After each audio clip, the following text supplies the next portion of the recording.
नमस्कार बच्चों, जय हिंद, जय भारत। मैं संजय चौहान एक बार फिर आपके सामने संविधान की नई क्लास के साथ। बच्चों, जो हमारी क्लास चल रही है लगातार आपको पसंद आ रही है, नो डाउट आपके लिए हम मेहनत कर रहे हैं और ताकि उस मेहनत का लाभ आपको प्रत्यक्ष रूप से मिल सके और जो भी आपके एग्जाम आने वाले हैं उनमें हमारे पढ़ाई में से आपको मैक्सिमम मिले, यह हमारी हमेशा कोशिश रहती है और आगे भी हमेशा रहेगी। ठीक है बच्चों, लेकिन पढ़ना आपका काम है, गाइड करना कोचिंग वालों का काम है। लेकिन कोई भी कोचिंग किसी भी व्यक्ति को, किसी बच्चे को नौकरी नहीं दिला सकती, ये कड़वा सत्य है। कोचिंग वाला केवल ये कर सकता है, जैसे हम लोग कर रहे हैं, दिशा निर्देश दे रहे हैं, आपको गाइड कर सकते हैं। आपको हमने जो इतना एक्सपीरियंस लिया, एग्जाम दिए, क्या सही है क्या गलत है, उस बारे में आपको पता सकता है क्या पढ़ना है और क्या नहीं पढ़ना है। ये इंपॉर्टेंट है बच्चों। पढ़ने के लिए तो तमाम किताबें पब्लिशर भरे पड़े हैं, आपका यूट्यूब पर अलग है, वैसे चीजें अलग है, लेकिन क्या नहीं पढ़ना है ये इंपॉर्टेंट है। पढ़ना क्या, मैंने आपको शुरू में बताया था, मेरी पहली वीडियो में सब बातें अगर आप देखो तो आपको मिलेगी कि कौन सी पब्लिशर की बुक पढ़नी चाहिए, कौन सी बुक नहीं पढ़नी चाहिए, कौन सी चीजें देखनी चाहिए, कौन सी चीजें नहीं देखनी चाहिए, वो सब आपके हमारे वीडियो में आपको मिल जाएगी। आज की एक छोटी सी क्लास है, बहुत बड़ी क्लास नहीं है आज। संघात्मक संविधान, इससे पहले वाली क्लास में मैंने आपको संविधान की विशेषताओं के तहत एकात्मक संविधान के बारे में बताया था कि एकात्मक संविधान क्या होता है, एकात्मक संविधान के क्या लक्षण है और एकात्मक संविधान क्या होता है। क्या हमारा संविधान एकात्मक है या हमारा संविधान संघात्मक है, इसका निर्णय हम बाद में करेंगे, दोनों के तथ्य का अवलोकन करने के बाद। एकात्मक की जो विशेषताएं हैं वो भी हमारे संविधान में है, जो संघात्मक विशेषताएं हैं वो भी हमारे संविधान में है। दोनों का देखेंगे किसका प्रभाव ज्यादा है, ठीक ना, संघात्मक का कि एकात्मक का, तो उसके बाद तय करेंगे। एकात्मक में हो गई थी एकल नागरिकता, पहला था। दूसरा, राज्यपाल की नियुक्ति राष्ट्रपति के द्वारा होना। फिर उसके बाद अखिल भारतीय सेवाएं एकात्मकता का प्रतीक है, ठीक ना। राज्य सूची के विषयों पर संसद को कानून बनाने का अधिकार। बच्चों, राज्य सूची के विषय पर संसद को जो कानून बनाने का अधिकार दिया गया है वो भी एकात्मक संविधान की बात है, क्योंकि एकात्मक संविधान में कभी भी ध्यान रखना बच्चों, केवल एक सूची होती है, केंद्र सूची। कौन सी सूची? केवल बच्चों केंद्र की सूची होती है, उसमें केवल केंद्रीय सूची होती है बच्चों, केंद्रीय सूची। वहां पर राज्य सूची नहीं होती। लेकिन हमने राज्य सूची के कुछ विषयों पर संसद को कानून बनाने का अधिकार दिया हुआ है। ठीक, अलग अलग अनुच्छेदों में अलग अलग चीजें हैं। ठीक, कई बार एक राष्ट्रहित का मामला है, एक में दो राज्यों की सहमति के बाद का मामला है, एक में अंतरराष्ट्रीय शांति समझौते को लागू करने वाली बात है। तो अनुच्छेदों में यह बातें दी गई है कि राज्य सूची के विषय पर संसद कानून बना सकती है, यह भी एकात्मकता की ओर है। अब देखते हैं आज की जो क्लास है वो मेनली संघात्मकता के लिए है कि संघात्मक संविधान का क्या लक्षण होता है।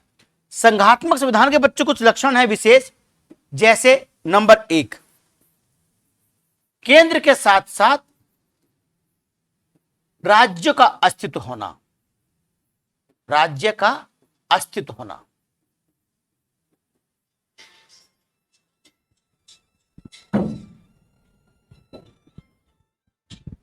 केंद्र के साथ राज्यों का अस्तित्व होना। नंबर 2, लिखित संविधान, लिखित संविधान।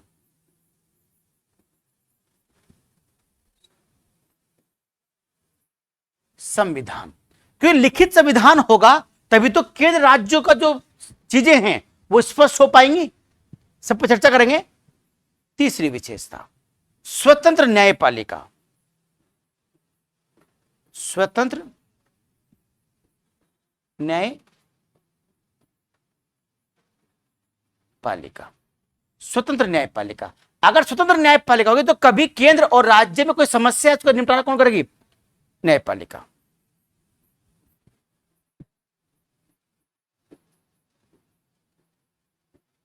शक्तियों का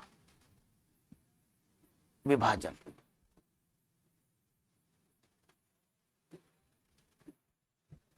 शक्तियों का विभाजन। ये कुछ ऐसी विशेषताएं हैं बच्चों जो संघ और राज्य यानी संघात्मक संविधान की होती हैं। केंद्र और राज्यों का अस्तित्व होना, लिखित संविधान का होना, स्वतंत्र न्यायपालिका, शक्ति का विभाजन। और जो पांचवी विशेषता है ध्यान रखना बच्चों, वो अवशिष्ट शक्तियां हैं।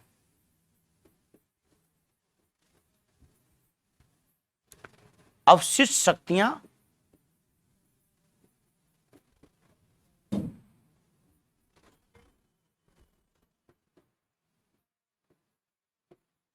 राज्यों के पास होना,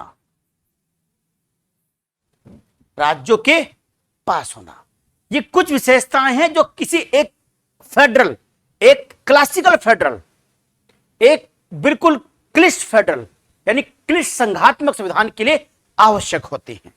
संघात्मक संविधान बच्चों, संघात्मक संघ का मतलब ही है कि जहां एक से अधिक विषयों का अस्तित्व हो, यानी एक से अधिक सत्ताएं हो तो संघात्मक बोलेंगे।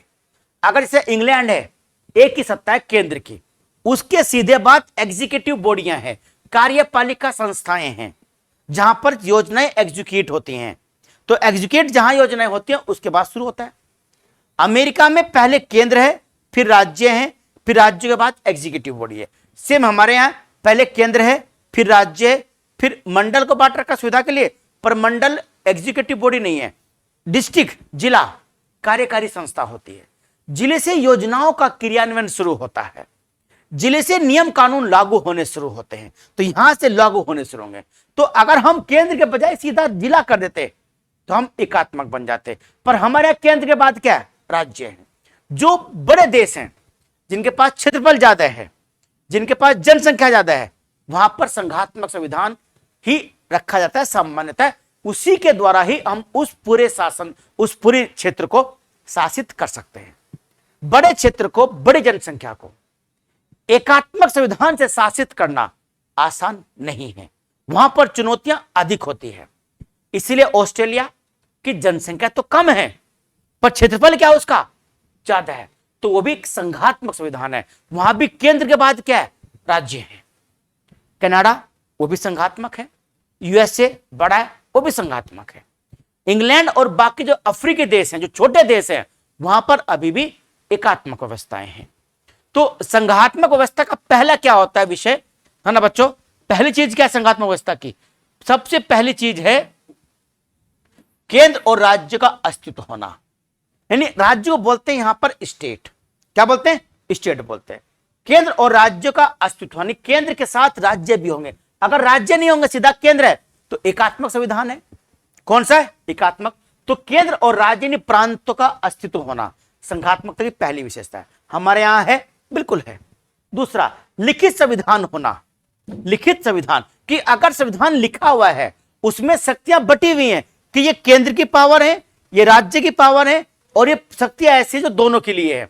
और कुछ जो अवशिष्ट शक्तियां हैं वो किसके पास रहेगी, ये जहां तय होता है, जहां लिखा होता है, उसे बोलते हैं लिखित संविधान। ताकि भविष्य में केंद्र और राज्य के बीच, यानी केंद्र और उसकी इकाइयों के बीच अगर किसी बात को लेकर कोई विवाद उत्पन्न होता है, तो संविधान में क्या लिखा हुआ है, इस बात को लेकर जो है उस पर कोई बहुत ज्यादा विवाद नहीं होगा। छठी विशेषता बच्चों ध्यान रखना, इसमें छठी होती है संविधान की सर्वोच्चता।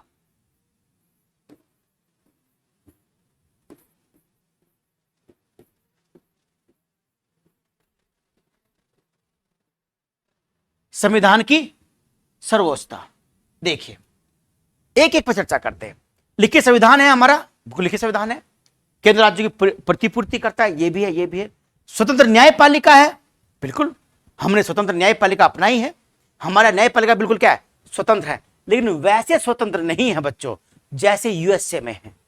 इससे पहली वीडियो में मैंने आपको बताया है कि वहां पर न्यायपालिका कार्यपालिका और विधायिका से पूर्णतः अलग है। वहां की न्यायपालिका में, वहां के फेडरल कोर्ट में विधायिका वहां की, यानी जो संसद है जिसे हम कांग्रेस बोलते हैं अमेरिका में, और जो कार्यपालिका यानी जो राष्ट्रपति की जो मंत्रिमंडल होता है उसमें, उसका जुडिशरी से कोई संबंध किसी प्रकार का नहीं है।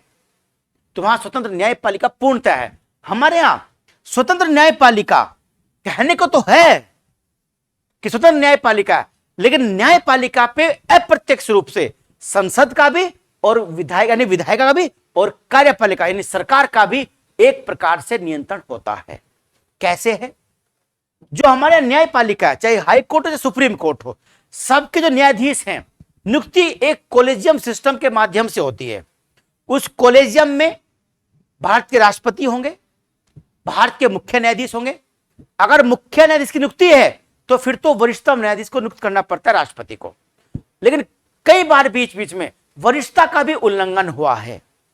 जो सबसे वरिष्ठ व्यक्ति था वो एक बार इंदिरा गांधी जी के समय वो जज नहीं बना, वो मुख्य न्यायाधीश नहीं बनाए गए, बल्कि उनसे तीसरे क्रम के जो व्यक्ति थे उन्हें मुख्य न्यायाधीश बना दिया गया।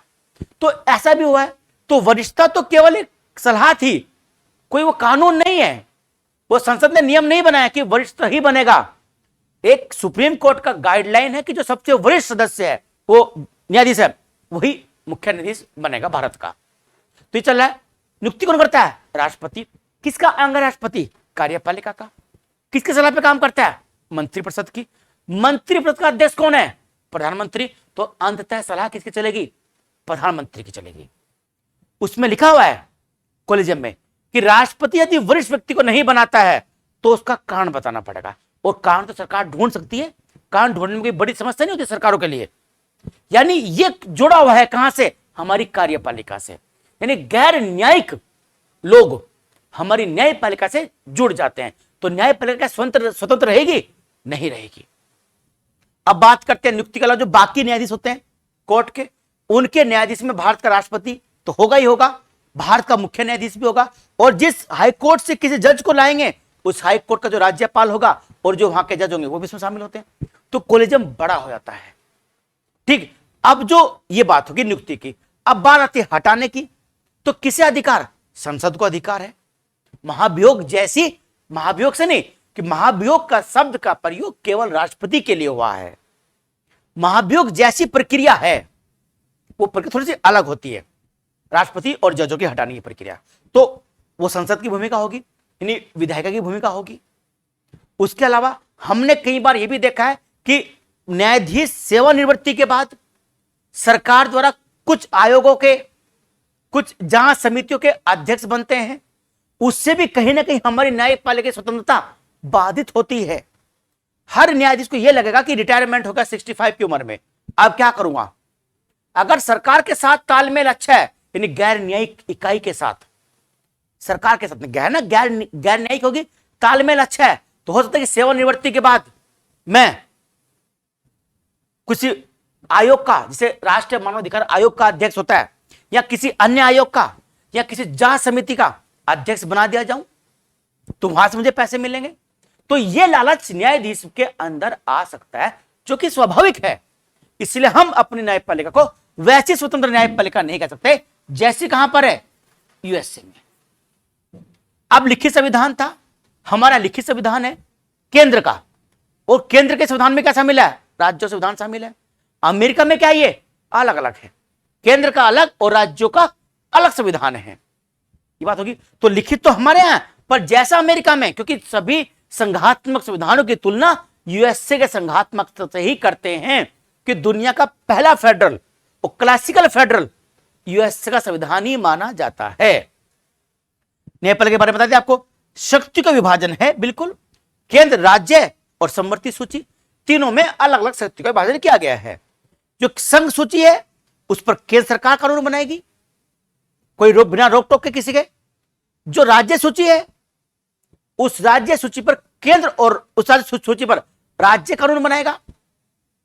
लेकिन राज्य का ये जो अधिकार है, राज्य का जो अधिकार है ना राज्य सूची के ऊपर, यह अधिकार उसका अनन्य अधिकार नहीं है। राज्य सूची के विषय पर संसद को भी कानून बनाने का अधिकार है। संसद को भी कानून बनाने का अधिकार दिया गया है। बच्चों ध्यान रखिएगा, संसद को भी कानून बनाने का अधिकार दिया गया है। क्यों दिया गया, कैसे दिया गया, ये देखते हैं ना। 249, 252 इन सब में अधिकार है। खैर, तो संसद को अधिकार दिया गया है। जैसे एक तो राष्ट्रीय आपातकाल जब लगता है, राष्ट्रीय आपातकाल, राष्ट्रीय आपातकाल। राष्ट्रीय आपातकाल के समय राज्य सूची के सभी विषयों पर कानून बनाने का अधिकार संसद को यानी केंद्र सरकार को मिल जाता है। पहली स्थिति। दूसरी स्थिति, जब राज्य में संवैधानिक अनुच्छेद 356 का प्रयोग हुआ हो, 356 का प्रयोग हुआ हो, 356 का प्रयोग हुआ हो, तो 356 के प्रयोग में क्या है, जो राष्ट्रपति में, जो राज्य में संवैधानिक तंत्र की विफलता होती है, जिसे हम राष्ट्रपति शासन बोलते हैं। क्या बोलते हैं? राष्ट्रपति शासन। तो राष्ट्रपति शासन के दौरान भी उस राज्य के सभी विषयों पर, जो राज्य है उसके सभी विषयों पर कानून बनाने का अधिकार संसद को होता है। रहा संघात्मक? नहीं रहा ना? बताइए। उसके अलावा अनुच्छेद 249 है, 252 है, ठीक ना? ये ऐसे अनुच्छेद हैं जिन अनुच्छेदों के तहत क्या होता है बच्चों, ये ऐसे अनुच्छेद हैं 249, जैसे राष्ट्रहित का कोई मामला आ गया तो राज्यसभा जो कि राज्यों का सदन है, अगर अपने यहां 2/3 बहुमत से एक कोई विधेयक पास कर दे कि राज्य सूची के इस विषय पर संसद को यानी लोकसभा को कानून बनाने का अधिकार है, कि संसद के अंदर लोकसभा राज्यसभा दोनों आती है और दोनों द्वारा कानून बनता है। राज्यसभा ने कानून बना दिया है कि इस विषय पर राज्य सूची के, जैसे पुलिस की व्यवस्था है, पुलिस राज्य सूची का विषय है, लॉ एंड ऑर्डर राज्य सूची का विषय है, कृषि राज्य सूची का विषय है। तो अनुच्छेद 249 के तहत राज्य सूची के इस विषय पर कि पूरे भारत में जो पुलिसिंग व्यवस्था है उसमें सुधार के लिए ऐसा आयोग बने जो स्थायी आयोग हो, तो इस पर लोकसभा को कानून बनाने का अधिकार है। तो राज्यसभा ने तो बना ही दिया, अब कौन बनाएगी इसको? लोकसभा यानी संसद बना देगी। तो यहां भी केंद्र के पास पावर चली गई।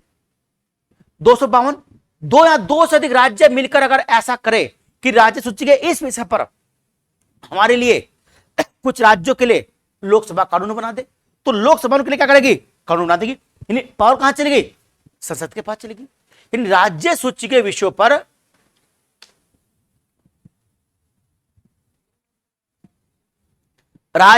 विषयों पर कानून बनाने का अधिकार जो केंद्र को मिला हुआ है, यानी जो राज्य को मिला हुआ है, अनन्य अधिकार नहीं है, उसके ऊपर केंद्र का भी अंकुश है। केंद्र को भी कुछ परिस्थितियां बताई गई हैं जहां पर राज्य सूची विषय पर कानून बनाने का अधिकार मिल सकता है। तो संघात्मक तो नहीं रही ना, एकात्मकता आ गई। ये इसका वो है। समवर्ती सूची है, देखो जानते हैं आप समवर्ती सूची। तो समवर्ती सूची में क्या है? केंद्र और राज्य दोनों कानून बना सकते हैं, केंद्र भी और क्या, राज्य भी। लेकिन अगर किसी विषय पर केंद्र का कानून बना हुआ है तो राज्य उस विषय पर कानून नहीं बनाएगा। अगर राज्य ने कानून बना दिया तो केंद्र का कानून ही मान्य होगा। तो किसकी बात चल रही है? केंद्र की। तो संघात्मकता बची? नहीं बची। चलिए वापस आते हैं फिर वहीं। तो शक्ति विभाजन भी क्या है तो विभाजन पर नाम मात्र का है। अवशिष्ट शक्तियां, क्लासिकल फेडरेशन की सबसे बड़ी विशेषता होती है कि अवशिष्ट शक्तियां राज्य के पास होनी चाहिए। अवशिष्ट शक्तियां क्या होती हैं, किसे बोलते हैं? अवशिष्ट शक्तियां। पढ़ा होगा आपने कि हमारे संविधान में अवशिष्ट शक्तियां अनुच्छेद 248 के तहत केंद्र के पास है। किसके पास है? केंद्र के पास है। तो अवशिष्ट शक्तियां कहां पर है? केंद्र के पास है। अमेरिका में ये शक्तियां राज्यों के पास हैं। ये शक्तियां कौन सी होती हैं? जो संविधान में उल्लेखित नहीं है, जो संघ सूची, राज्य सूची और समवर्ती सूची में उल्लेखित नहीं है, ऐसी शक्तियां, ऐसे विषय पर कानून बनाने का अधिकार केवल केंद्र का होगा। जैसे साइबर एक्ट है, साइबर कानून है, अब बिटकॉइन चल रहा है, ठीक ना, या उससे पहले जैसा सर्विस टैक्स था। जो समय के साथ नए विषय आते चले जाते हैं, ऐसा तो है नहीं। संघ सूची में जैसे 100 विषय, 97 विषय थे, तो उन 90 वो विषय हमेशा रहेंगे, उस विषय घट बढ़ सकते हैं। तो जो विषय बढ़ रहे हैं समय के साथ, वो उन्हें बोलते हैं अवशिष्ट शक्तियां, जो संविधान में उल्लेखित नहीं है, जो समय के साथ जुड़ती रहती हैं। वो सारी शक्तियां हमारे यहां केंद्र के पास है और यूएसए में कहां है? राज्यों के पास है। तो जब राज्य पावरफुल है, जब राज्य पावरफुल होते हैं और केंद्र भी अपने आप में पावरफुल है, दोनों पावरफुल हैं, दोनों की पावर बटी हुई है, अलग वो काम करेगा, वो अलग काम करेगा, तो वही संघात्मकता होती है। हमारे संविधान में बड़ा घालमेल किया गया है, तभी तो कहा था आइवर्जेनिक्स ने अब ये दुनिया का अद्भुत मिश्रण है। पढ़ो तो लगता है ये संघात्मक होगा, और जब बात व्यवहारिकता की आती है तो लगता है एकात्मक है। तो इसीलिए केसी हेयर, कौन? केसी हेयर ने क्या कहा हमारे संविधान को?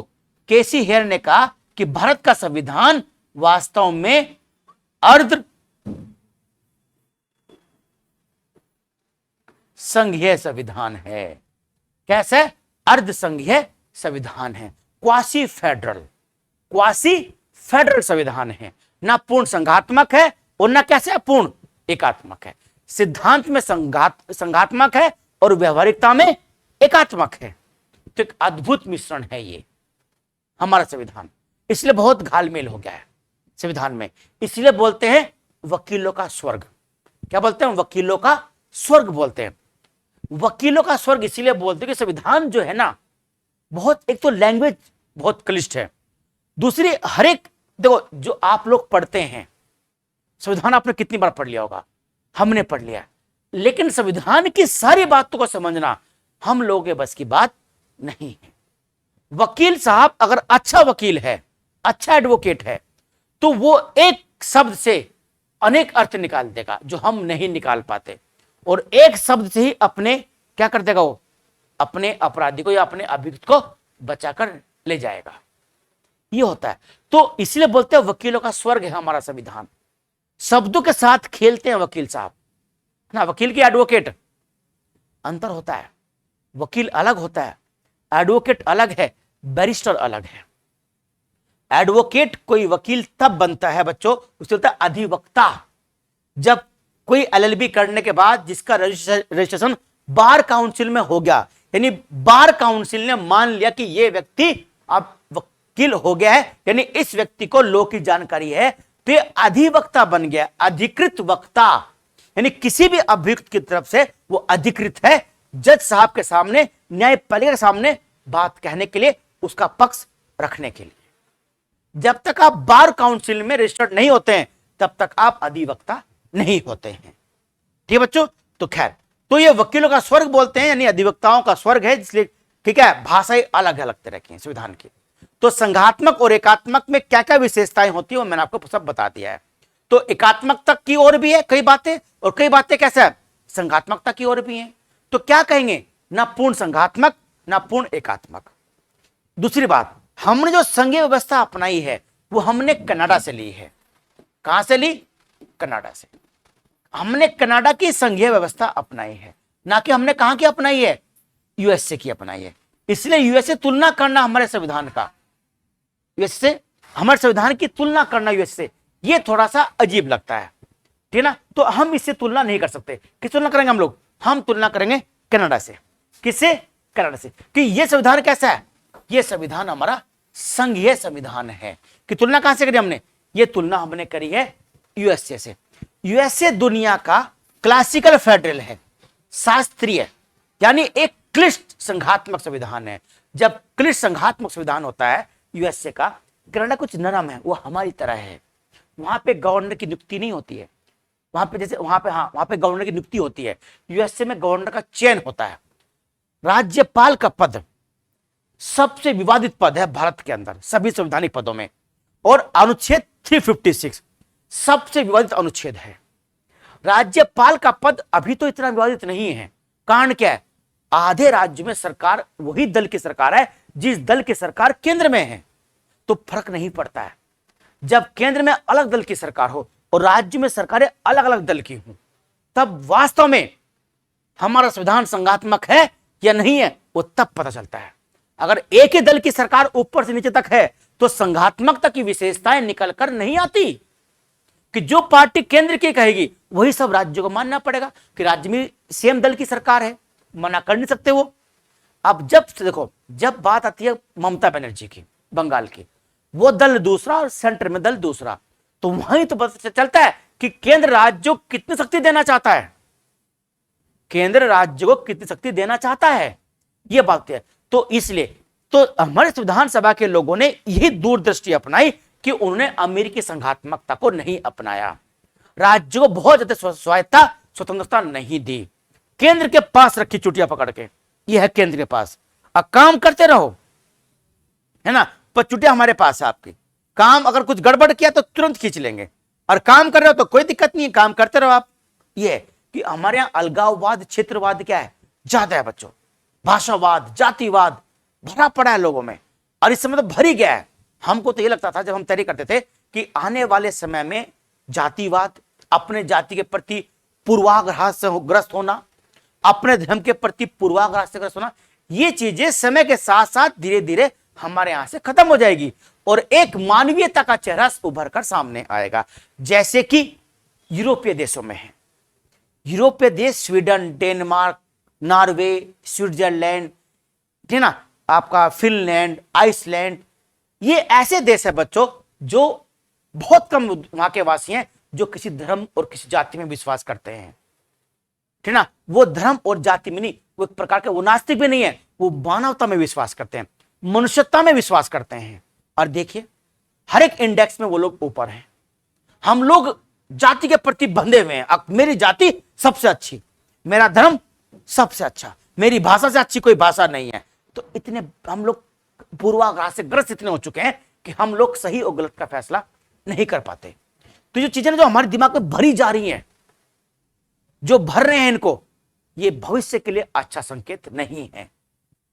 भविष्य में चीजें आसान होनी चाहिए थी और हम चीजों को क्लिष्ट करते जा रहे हैं, मुश्किल करते जा रहे हैं चीजों को। खैर ये चीजें अलग हैं, अलग प्रकार से देखी जाएंगी। तो संघात्मक और एकात्मक बातें हो चुकी हैं हमारी। इससे पहली वीडियो में एकात्मकता के बारे में बताया, इसमें संघात्मक बताया कि हमारा संविधान पूर्णतः अमेरिका की तरह नहीं है, बल्कि हमने कहां से लिया, कनाडा से लिया है। कनाडा में लगभग वैसी व्यवस्था जो थी हमारे यहां व्यवस्था है, वहां पर भी जो अवशिष्ट शक्तियां हैं वो केंद्र के पास है कनाडा में, और जो बाकी शक्तियां वो बटी हुई हैं केंद्र में और राज्य में। वहां का जो गवर्नर है उसकी नियुक्ति भी जो वहां का प्रेसिडेंट है यूएसए का, वो क्या नाम, कनाडा का, वो करता है। हमारे यहाँ भी ऐसे ही है सिस्टम। तो हमने संघीय व्यवस्था कहां से ली, कनाडा से ली है बच्चों, ठीक ना। चलिए ये तो हो गया हमारा संघात्मकता और एकात्मकता का। अब जो हमारी नेक्स्ट वीडियो होगी बच्चों ध्यान रखना, वो प्रस्तावना पर होगी। प्रस्तावना, प्रस्तावना को एक नए टेस्ट के साथ पढ़ेंगे। एक देखो, कोई भी अध्यापक, कोई भी टीचर किसी भी चीज के लिए कोई बहुत अलग से करके ले आए, ऐसा संभव ही नहीं है। जो प्रस्तावना में चीजें हैं कि 3 प्रकार के न्याय, 2 प्रकार की समानता, 5 प्रकार की स्वतंत्रताएं, गणतंत्र, पंथ निरपेक्षता, इन्हीं बातों को लेकर हर एक टीचर वही बताता है। कहानी वही है, भगवत गीता वही, भगवत पुराण वही, वही रामायण, वही आसाराम बापू कहते थे, वही मुरारी बापू कहते थे, वही और जो तमाम तरह के गुरु पंडित हैं वो कहते हैं। उसी भगवत गीता का अलग अलग मुख से अलग अलग तरीके से सुनने को मिलता है। तो ऐसी प्रस्तावना मिलेगी आपको, लेकिन ध्यान रखना कि प्रस्तावना किस तरीके से मिल रही है आपको, इस बात पर विशेष ध्यान देना, ठीक है बच्चों। तो प्रस्तावना का पूरी की पूरी तरीके से कंप्लीटली एक वीडियो में कवर करेंगे। कल आपकी जो वीडियो आएगी नेक्स्ट वीडियो, उसमें प्रस्तावना को पढ़ेंगे पूरे तरीके से, और फिर हमारा संविधान प्रस्तावना के बाद भाग 1 से प्रारंभ होते हुए, भाग 1 से प्रारंभ होते हुए भाग 22 तक पहुंचेगा, ठीक है ना। तो थोड़ा सा मार्ग लंबा है, थोड़ा रास्ता लंबा है, लेकिन कवर तो करना पड़ेगा। तो बेहतरता के साथ, सटीकता के साथ, और आपको अधिक से अधिक लाभ हो, आपके दिमाग में चीजें घुस जाएं, इसी चीज के साथ हम प्रयास करेंगे अगली वीडियो में प्रस्तावना के साथ। तब तक के लिए जय हिंद, जय भारत।